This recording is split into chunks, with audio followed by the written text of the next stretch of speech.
Nah, oke.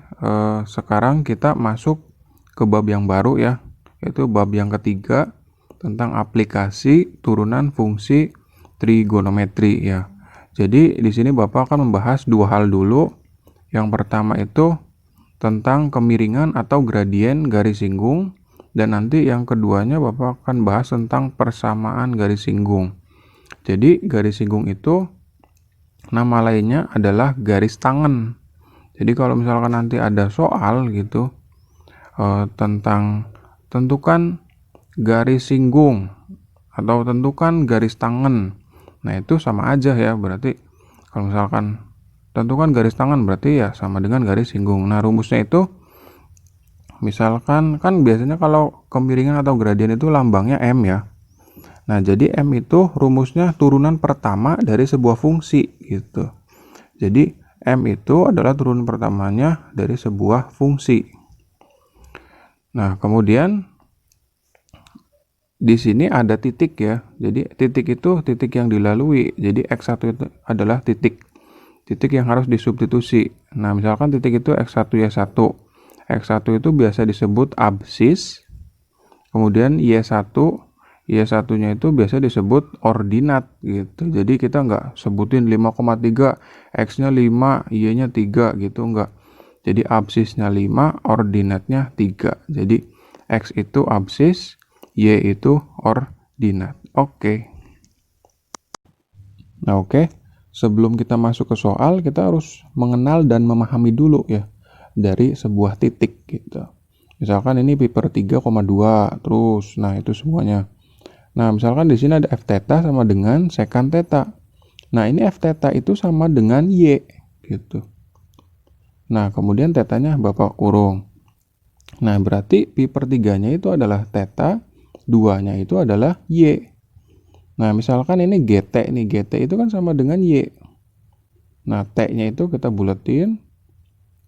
Berarti radiannya itu adalah t, kemudian angkanya itu adalah y gitu. Jadi ht itu sama dengan y, kemudian itunya kan t, berarti radiannya itu adalah t, kemudian 3-nya adalah y. Jadi nggak harus x, y terus gitu. Nah, misalkan Bapak punya fx sama dengan sin 2x di titik berapa ya? Misalkan Bapak misalin pi per 2,5. Nah, di sini kan fx itu sama dengan y. Nah, itunya kan x. Berarti pi per 2-nya itu otomatis x, 5-nya itu adalah y gitu. Jadi bentuknya nggak selalu angka terus. Oke. Nah, sekarang kita masuk ke contoh yang pertama nih. Di sini ada soal. Soalnya hitunglah nilai kemiringan atau gradien garis singgung pada fx sama dengan sin x di absis x sama dengan pi per 6. Nah, di sini kan kalau itu ada absis itu kan sama dengan x ya. Nah, berarti kan betul. Nah, kemudian di sini ada fungsinya itu fx sama dengan sin x. Yang kita tanyakan adalah kemiringan. Berarti cukup kita turunkan satu kali aja. M sama dengan f aksen x sama dengan, nah ini turunan pertama dari sin x itu apa? Cos x kan gitu. Jadi gradien atau M sama dengan cos x. Tapi yang kita minta bukan cos x, tapi yang kita minta adalah nilainya. Jadi kita harus mensubstitusi x sama dengan pi per 6-nya. M sama dengan cos x-nya itu kita ganti sama pi per 6. Nah, pi per 6 itu kan biar nggak ribet dijadikan 30 derajat gitu. Cos 30 derajat. Jadi M-nya itu sama dengan cos 30 derajat itu berapa? Setengah akar 3 gitu. Jadi untuk soal ini jawabannya gradiennya adalah M sama dengan setengah akar 3. Oke. Nah, oke. Sekarang kita masuk ke contoh yang kedua ya. Di sini ada soal.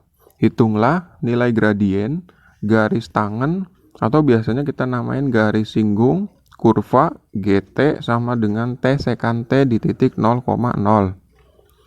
Nah, Di awal kan kita udah memahami ya, GT itu kan sama dengan Y. Kemudian ininya kan variabel T. Berarti 0 yang sebelah kiri ini T, dan yang sebelah kanan itu adalah Y.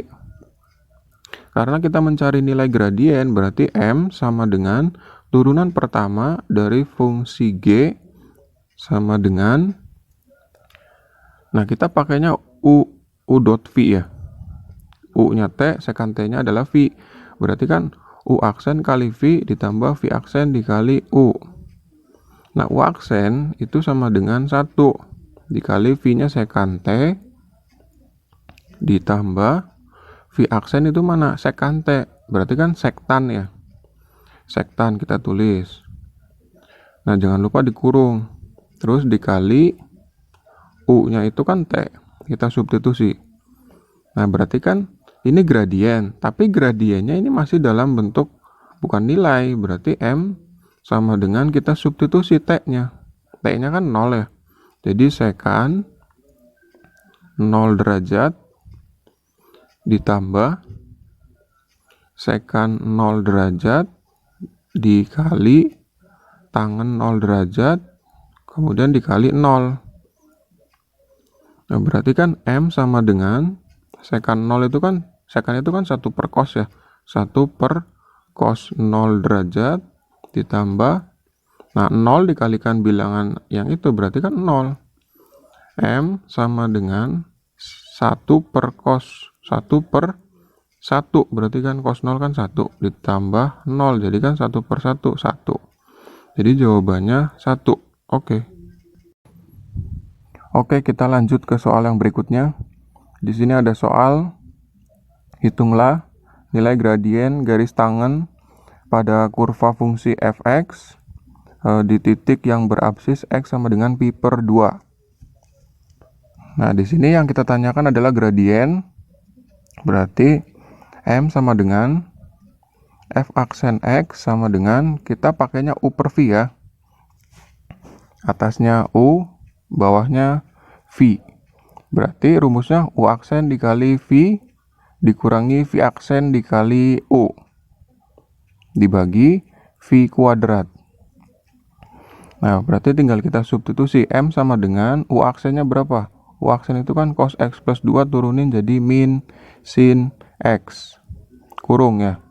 Dikali bawahnya sin X dikurangi V aksennya itu sin X diturunin 1 kali jadi cos X dikali U-nya itu yang mana? Yang atas, tulis lagi cos X ditambah 2 dibagi V-nya itu V kuadrat, berarti sin kuadrat X. Nah, berarti kan M sama dengan, ini kan belum bentuk nilai ya, berarti kita substitusi aja pi per 2-nya. Nah, pi per 2 itu kan kalau dibikin gampang jadi 90 derajat.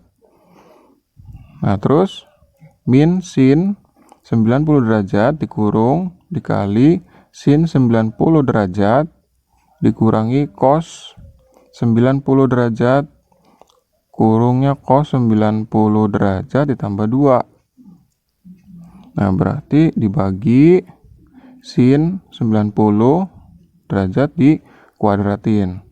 M sama dengan, nah ini kan min sin 90. Sin 90 kan 1, jadi min 1 dikali 1 dikurangi 0. Kan cos 90 kan 0 ya. Berarti 0 dikali apapun ya 0 gitu. Dibagi sin 90 kuadrat, berarti kan 1 kuadrat. Min 1 dibagi 1. Ya udah jawabannya min 1. Jadi jawabannya min 1 ya. Oke, sekarang ke contoh yang terakhir ya. Di sini ada soal, tentukan semua nilai sin X yang membuat gradien garis singgung kurva Y sama dengan cos X per 2 ditambah sin X sama dengan 1. Nah, di sini kan 1 ini adalah gradien.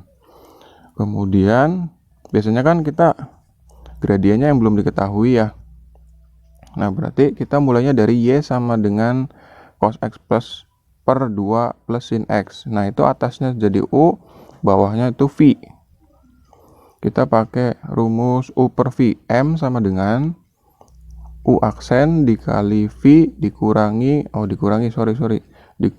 V aksen dikali U per V kuadrat. Nah, di sini kan M-nya itu kan udah ada tadi 1. U aksennya berapa? Ya itu aja turunin cos X. Jadi min sin X. Dikali V-nya ya tulis lagi. Tapi jangan lupa dikurung karena 2 suku. 2 plus sin X. Dikurangi V aksennya mana? V aksen kan yang di bawah. Kita turunin jadi cos X. Dikali U-nya cos X juga. Dibagi. Nah, V kuadrat kan berarti 2 plus sin X dikuadratin. Nah, kalau udah, kita kalikan silang dengan 1. Berarti kan 2 plus sin X kuadrat sama dengan min. Nah, ini kan kuadrat ya. Min sin X dikali 2 itu kan min 2 sin X. Terus min sin X dikali sin X jadi min sin kuadrat X. Dikurangi cos kuadrat X. Tulis. Nah, kalau udah ini dikuadratin berarti kan 2 kuadrat 4. Terus 2 kali sin X kali 2 berarti 4 sin X ditambah sin kuadrat. Sin kuadrat X sama dengan min 2 sin X. Nah, di sini kan ada sin kuadrat sama cos kuadrat. Kan ada catatan gini.